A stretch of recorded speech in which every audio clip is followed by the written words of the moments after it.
2025ನೇ ಸಾಲಿನ ಕರ್ನಾಟಕ ಸಾಹಿತ್ಯ ಅಕಾಡೆಮಿ ವಾರ್ಷಿಕ ಪ್ರಶಸ್ತಿಗಳ ಪಟ್ಟಿ ಪ್ರಕಟವಾಗಿದೆ. ಕರ್ನಾಟಕ ಸಾಹಿತ್ಯ ಅಕಾಡೆಮಿಯ ಅಧ್ಯಕ್ಷ ಎಲ್ಎನ್ ಮುಕುಂದರಾಜ್ ಈ ಕುರಿತು ನಿನ್ನೆ ಸುದ್ದಿಗೋಷ್ಠಿ ನಡೆಸಿ ಮಾಹಿತಿ ನೀಡಿದರು. ಕನ್ನಡ ಸಾಹಿತ್ಯ ಕ್ಷೇತ್ರಕ್ಕೆ ನೀಡಿರುವ ಕೊಡುಗೆಯನ್ನು ಪರಿಗಣಿಸಿ ನೀಡಲಾಗುವ 2025ನೇ ಸಾಲಿನ ಕರ್ನಾಟಕ ಸಾಹಿತ್ಯ ಅಕಾಡೆಮಿ ವರ್ಷದ ಗೌರವ ಪ್ರಶಸ್ತಿಗೆ ಪ್ರೊಫೆಸರ್ ಶಿವರಾಮಯ್ಯ, ಚಂದ್ರಶೇಖರ ತಾಳ್ಯ, ಡಾ ಚಂದ್ರಶೇಖರ ಪೋಕಳೆ, ಡಾ ವಸುಂಧರಾ ಭೂಪತಿ ಹಾಗೂ ಡಾ ಎಸ್ ತುಕಾರಾಂ ಅವರು ಭಾಜನರಾಗಿದ್ದಾರೆ.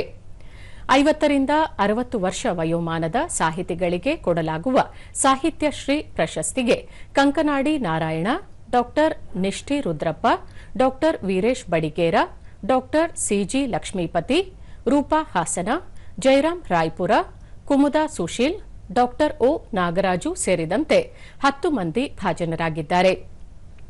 ಪಿ ಭಾರತೀದೇವಿ, ಶಶಿ ತರೀಕೆರೆ, ವೈಎಸ್ ಹರಗಿ ಸೇರಿದಂತೆ 17 ಮಂದಿಗೆ ಪುಸ್ತಕ ಬಹುಮಾನ ಘೋಷಣೆಯಾಗಿದೆ.